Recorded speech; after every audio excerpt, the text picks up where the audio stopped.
बिस्मिल्लाहिर्रहमानिर्रहीम। अस्सलाम वालेकुम नादरीन, आप यूट्यूब चैनल देख रहे हैं। मैं इमरान खान हूँ। नादरीन, अडियाला जेल में इमरान खान साहब की बहनें मुलाकात करने के लिए गईं। एक मरतबा फिर मुलाकात नहीं करवाई गई। जैसा कि मैंने आपको बताया कि फ़ील्ड मार्शल आसिम मुनीर नहीं चाहते कि इमरान खान साहब की उनकी फ़ैमिली के साथ मुलाकात हो, उनके लिए प्रॉब्लम हो जाती है, और वो मुलाकातें उन्होंने रोक दी हैं। और अब मुलाकातें इमरान खान साहब की मुकम्मल तौर पर बंद हैं। ना वकला से मुलाकातें हो रही हैं, ना फैमिली से। इमरान खान साहब के वकील भी गए थे मुलाकात करने के लिए, लेकिन उनकी भी मुलाकातें नहीं हुई।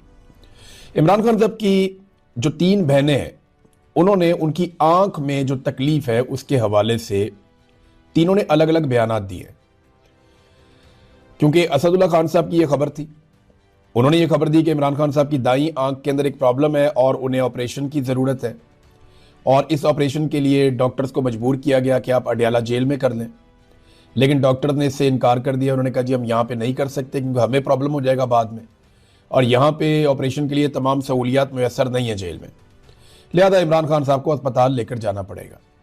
ये पिम्स अस्पताल के डॉक्टर्स हैं और ये गुज़िश्ता चंद दिनों से चक्कर लगा रहे हैं अडियाला जेल के, बकौल असदुल्ला खान साहब के।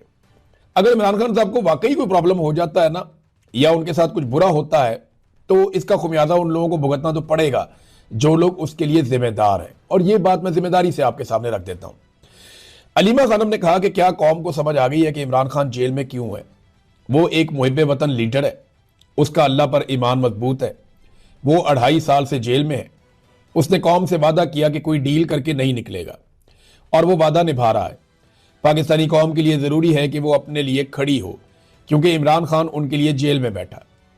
बसंत में पंजाब हुकूमत ने हदायत जारी की हैं कि कौन सा गाना सुन सकते हैं, बोल क्या सकते हैं, पतंग पर किसकी तस्वीर लग सकती है और किसकी नहीं लग सकती। इमरान खान की पार्टी के रंग भी नहीं लगेंगे। पाकिस्तान में सबज और सुर्ख रंग भी लगता है जल्द बैन हो जाएगा। उससे बड़ी गुलामी और क्या होगी? पाकिस्तानियों, आप ये गुलामी क्यों कबूल कर रहे हो? ये अलीमा खानम ने सवाल पूछा। नादरीन, असदुल्ला खान साहब ने अपनी खबर का एक दूसरा हिस्सा भी दिया। वो हिस्सा भी मैं आपको पढ़ के सुनाता हूं। ये बहुत इंपॉर्टेंट है असदुल्ला खान साहब का स्टेटमेंट। उन्होंने कहा जी पूरी तस्दीक तो इसकी नहीं हो सकती, लेकिन उनका जो कहना है मैं एज इट इज आपको पढ़ के सुनाता हूं। उन्होंने कहा मेरा सोर्स ये दावा कर रहा है कि इमरान खान साहब को गुज़िश्ता हफ्ते और एतवार की दरमियानी रात, जो कि 24 और 25 जनवरी की दरमियानी रात थी, रात के दूसरे पहर यानी आधी रात के बाद पिम्स अस्पताल लाया गया। उन्हें आंख की बीमारी CRVO के इलाज के लिए इंजेक्शन दिया गया। लेकिन मैं अभी इस खबर की मुकम्मल तस्दीक नहीं कर सकता, गैर तस्दीक शुदा खबर है, क्योंकि मैं इसे डबल चेक कर रहा हूं। सोर्स का दावा है कि 1-2 लोगों का स्टाफ था और इमरान खान साहब उनके साथ खुश असलूबी से पेश आए और कहा कि मैं माजरत चाहता हूं कि आपको रात गए तकलीफ दी। सोर्स के मुताबिक इमरान खान का मोराल ठीक था, अच्छी हालत में थे। इसको हम डबल चेक करेंगे, असदुल्ला खान ने कहा। देखें, अगर इमरान खान साहब को अस्पताल यूं लाया गया तो ये तो फिर अच्छी बात है। उनकी आंख का जो अगर प्रॉब्लम है तो उन्हें ये ट्रीटमेंट मिलना चाहिए। अब ये बड़ी अजीबोगरीब चीज़ है, लेकिन अब क्योंकि आ गई है मैं आपको रिपोर्ट करता हूं। एक तो हुकूमत ने गाना जो है नकदा कोका, उस पर पाबंदी लगा दी पहले कि ये आप नहीं सुन सकते। हालांकि इस गाने में कोई ऐसे बोल नहीं है, कोई जुबानी बात भी नहीं है, सीधा सीधा गाना है। और इस गाने की वजह से मलकू कहते हैं कि वो बहुत मशहूर हो गया। इस गाने के अंदर एक शेर है जो इमरान खान साहब से रिलेटेड है, कैदी नंबर 804 से रिलेटेड है। अब उस शेर की वजह से ये गाना मिलियंस के अंदर चला गया। मलकू को पूरी दुनिया के अंदर पजीराई मिल गई। किसी आजाद जज के सामने अगर ये मामला जाए तो वो पूछ भी लेगा कि इस गाने में ऐसा क्या है भाई, क्या बुरा जो आप इसको नहीं लगने देना चाहते। ऐसा नहीं है, लेकिन क्योंकि इमरान खान साहब है तो उनसे वो डरते हैं। उन्होंने नकदा कोका पे पाबंदी लगा दी। और अब एक नया नोटिफिकेशन जारी किया गया है, और ये नोटिफिकेशन 16 सीनियर तरीन अफसरान को, पुलिस और चीफ सेक्रेटरी से लेकर तमाम लोगों को भेजा गया है कि बसंत पे किसी की फोटो ना लगे। अब किसी की फोटो का मतलब यह है कि इमरान खान की फोटो ना लगे, कोई पार्टी का झंडा ना लगे, तो ये इसका मतलब यह है कि इमरान खान साहब की पार्टी का झंडा ना लगे। सादी बात है, सभी समझते हैं बात क्या है। डर इसी बात का है ना कि आपको आसमान पे इमरान खान साहब की तस्वीर वाली, उनके नाम वाली, उनके कैदी नंबर वाली, उनकी पार्टी के झंडे वाली पतंगें नजर आएंगी बसंत के दिन। तो इस पर भी उन्होंने पाबंदी लगा दी कि दफा 144 हम लगा देंगे। आप अंदाजा करें ये इमरान खान साहब से सिस्टम कितना डरा हुआ है, कितना खाइफ है, कितना परेशान है। भी अगर इस लेवल पे आप पहुंच गए हैं और आप इमरान खान का मुकाबला नहीं कर पा रहे, उसको आप डरा हुआ नहीं दिखा पा रहे, उसको आप सरेंडर नहीं करवा पा रहे, वो आपसे हार नहीं मान रहा, तो जाके उससे माफी मांग ले और जाके उससे सुलह कर ले और उसे बोले कोई रास्ता निकाल कर दे, सियासी आदमी है वो आपको कोई ना कोई रास्ता निकाल कर दे भी देगा। लेकिन जितना आप गिरते चले जा रहे हैं ना इमरान खान साहब की मुखालफत में, कभी इद्दत वाला केस ले आते हैं, कभी साइफर वाला केस ले आते हैं, कभी आप उसकी तस्वीर पे पाबंदी लगा देते हैं, कभी उसकी आवाज़ पे पाबंदी लगा देते हैं, कभी आप उसकी मुलाकातें बंद कर देते हैं, कभी आप उसकी बेगम को पकड़ लेते हैं, कभी आप उसकी बहनों को पकड़ लेते हैं, कभी आप खवातीन के ऊपर टॉर्चर करते हैं, कभी आप बच्चों पे टॉर्चर करते हैं। जगह जगह आप दरबदर हो रहे हैं, बाहर दुनिया में आप दरबदर हो रहे हैं। पाकिस्तान के अंदर यूनिवर्सिटियों के चक्कर लगा लगा के आप थक गए हैं, कोई आपकी बात सुनने के लिए तैयार ही नहीं है। हत्ता कि आपने ये भी सोच लिया कि 25 साल तक के तमाम लोगों से वोट का हक ही छीन लिया जाए। जब आप इस हालत में आ गए हैं तो अब आप एक ज़हनी मरीज बन चुके हैं। ये प्रैक्टिकली ज़हनी मर्ज है और क्या है, आप मुकाबला ही नहीं कर पाएंगे पाकिस्तानियों का। तो जाके इमरान खान से माफी मांगे, उससे कहीं कोई रास्ता निकाल कर दे, उससे सुलह करे, वो आपको कोई ना कोई रास्ता निकाल कर दे देगा। वो पॉलिटिकल आदमी है। वफाकी वज़रा भी फंस गए। देखिए ना, जो लोग दिन रात करते थे कि हम ऑपरेशन करेंगे, हम जरूर ऑपरेशन करेंगे, खैबर पख्तूनख्वा में मिलिट्री ऑपरेशन होगा, मिलिट्री ऑपरेशन हम जरूर करेंगे, कौन रोक सकता है, किसी का बाप भी नहीं रोक सकता। दिन रात इनकी तकब्बुर भरे जुमले ही खत्म नहीं हो रहे थे। इमरान खान साहब ने जेल से बैठकर कहा कि नहीं, मिलिट्री ऑपरेशन मसले का हल नहीं है। मसले का हल जरूर होगा लेकिन मुशावरत के साथ होगा। बैठो, सारे स्टेक होल्डर्स से बातचीत करो और यह ड्रामा बंद करो। पाकिस्तानियों को मार मार के, कोलेटरल डैमेज कर करके आप कभी भी अमन नहीं ला पाएंगे। इमरान खान ने खुद बताया था, उसने सोल्यूशन कहा था, और अब ये सारे मिलिट्री ऑपरेशन से भाग रहे हैं। यानी पहले जो सारे बड़के मार रहे थे, कैदी नंबर 804 अकेला खड़ा था, उसने कहा जी मैं ऑपरेशन नहीं करने दूंगा। आज ये सारे ऑपरेशन से भाग रहे हैं। जनाब हम तो ऑपरेशन कर नहीं रहे थे, हमारा तो इरादा ही कोई नहीं ऑपरेशन करने का। चक्कर क्या हुआ? चक्कर ये हुआ कि इन्हें लगा था कि ये ऑपरेशन करेंगे, रोला रोला डालेंगे, वहां बंदूकों का, हेलीकॉप्टर्स का, रॉकेट लॉन्चर्स का, फायरिंग के ये मनाजिर आएंगे, बड़े जंगी किस्म का माहौल बना देंगे। जैसे इंडिया के साथ लड़ाई के बाद हमें पजीराई मिली थी, इस ऑपरेशन में हमें पजीराई मिल जाएगी। नहीं, ऐसा हुआ नहीं। इंडिया के साथ जो आपकी झड़प हुई उसमें पाकिस्तानी कौम आपके साथ खड़ी हुई, जब भी होगी साथ ही खड़ी हो जाएगी। लेकिन जब आप पाकिस्तान के अंदर लड़ाई करेंगे और एक ऐसी लड़ाई करेंगे जिसमें दहशतगर्दी आप खत्म करने के, ऐसा लगता है कि कोई नतीजा निकलना ही नहीं है। अगर निकलना होता तो 22 ऑपरेशन बड़े हो गए और हजारों छोटे ऑपरेशन आपने कर दिए हैं, इंटेलिजेंस बेस्ड ऑपरेशन। अभी तक अमन नहीं आया तो आगे गारंटी क्या है कि अमन आ जाएगा। असल सवाल यह है कि इन दहशतगर्दों को लेकर कौन आया, इनको बनाया किसने, इनको तरबियत किसने दी, इनको यह सारा कुछ सिखाया किसने, इनके हाथों में हथियार पकड़ाए किसने, और इन्हें वापस कौन लेकर आया और वापस लाकर इनको बसाया किसने। देखिए, मुराद से ही चीख रहा था, मेरे आप वीलॉग्स उठाकर देख ले जुलाई और अगस्त 2022 के, उसमें मैं चिल्ला रहा हूं, बार बार हम ये कह रहे हैं कि खुदारा रोके इस सिलसिले को, दहशतगर्दों को मत ले आओ वापस। ये उनको वापस लेकर आए, फेंस के अंदर से रास्ते थे वहां से उनको क्रॉस करवाया, बड़ी तादाद में उनको लेकर आए और उनको मुख्तलिफ इलाकों में बसाना शुरू कर दिया। अब वो मुसीबत गले पड़ी हुई है। इमरान खान साहब का एक स्टेटमेंट मैं आपके सामने रख देता हूं, ये सोशल मीडिया पे बहुत वायरल हो रहा है। ये बात इमरान खान साहब ने की थी कि हमें डिक्टेटर भी 2 नंबर ही मिले हैं, तो पाकिस्तान में जो भी डिक्टेटर है वो भी हमें ठीक नहीं मिले।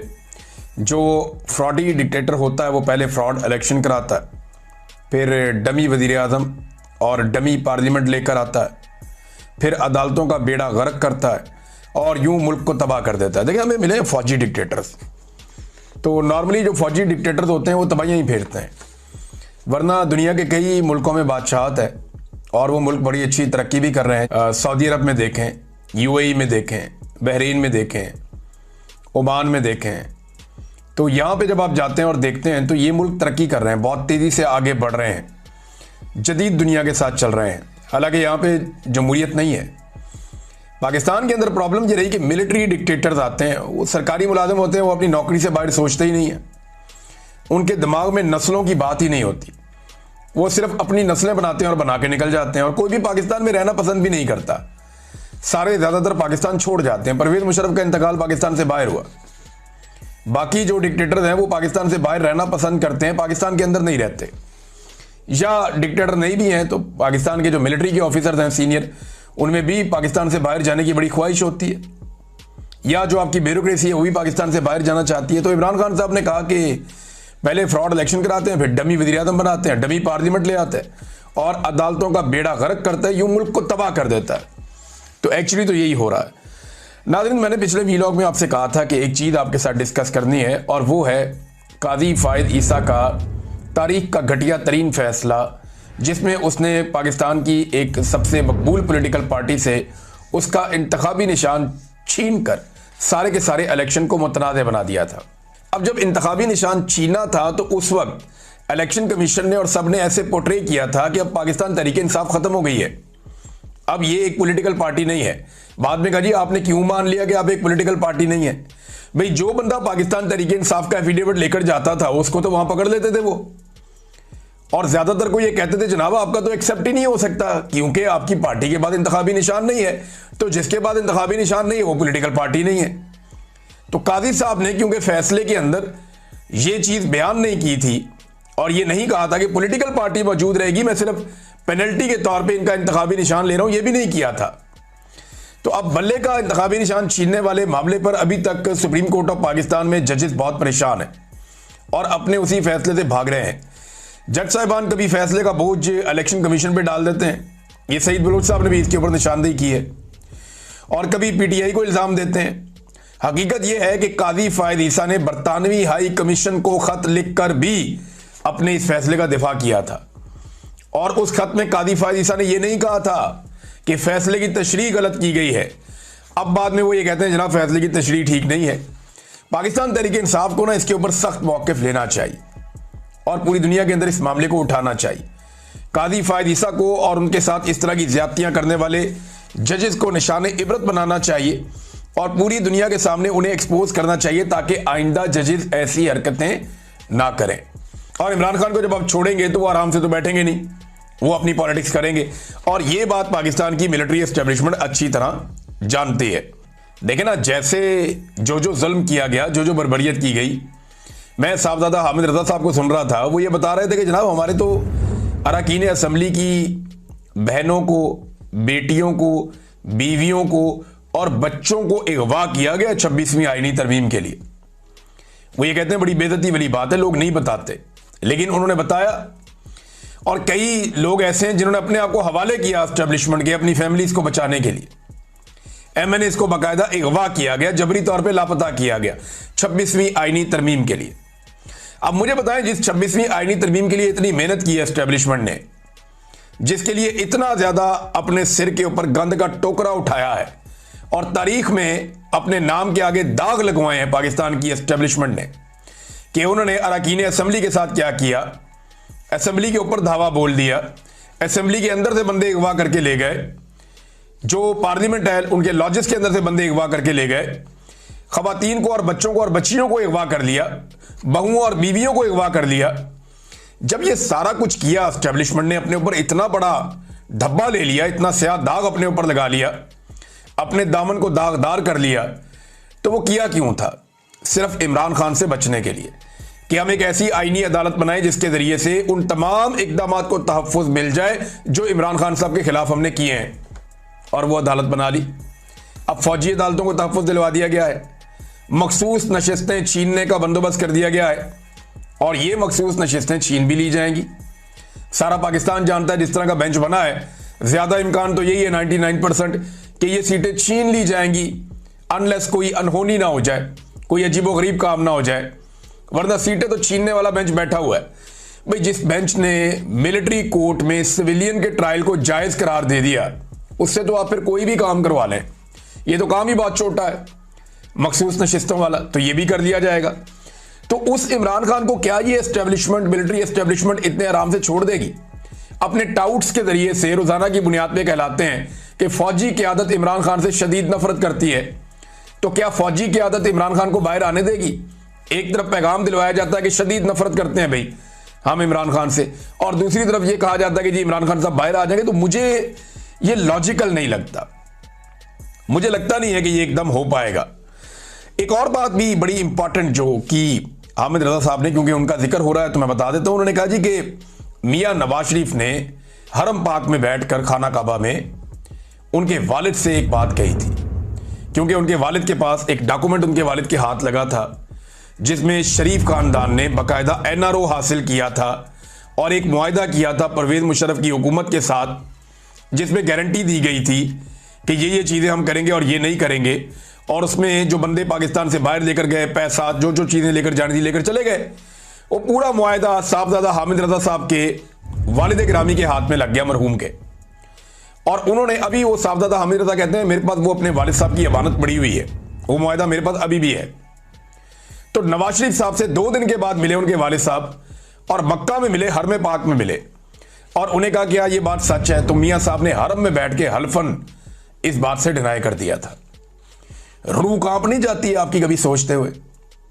लेकिन जब वालिद ने यह किया कि हरम में बैठ के साहबजादा हामिद रजा साहब के वालिद साहब के साथ झूठ बोल दिया हरम में बैठ के, और हलफ लेकर के मैंने कोई मुआहदा नहीं किया, और फिर सारी दुनिया ने बाद में वो मुआहदा भी देखा, कैसी अजीब चीज है। खौफ नहीं आता कभी ये सोच कर इन्हें? फिर उनका बेटा जो है वो वहीं पे जो है वो इस्तेमाल करता है मुकद्दस मकामात का, वहां पे जाके जज के साथ मुलाकात करता है, उसे कंट्रोल करने की कोशिश करता है। फिर उनकी बेटी उसी मुकद्दस मुकाम को इस्तेमाल करते हुए सऊदी अरब जाके अपनी प्रमोशन के लिए बच्चों के साथ वीडियोस बनवाती है डिफरेंट एंगल से। मैंने आपको पहले बताया था ना कि मजहब इनके लिए ऐसा लगता है कि मजहब हो जाए, इंसानियत हो जाए, कोई भी चीज हो जाए, इनके लिए कारोबार है। सियासत भी इनके लिए एक कारोबार है, खिदमत नहीं है। तो ये कारोबार की तरह करते हैं, हर चीज को इस्तेमाल करते हैं।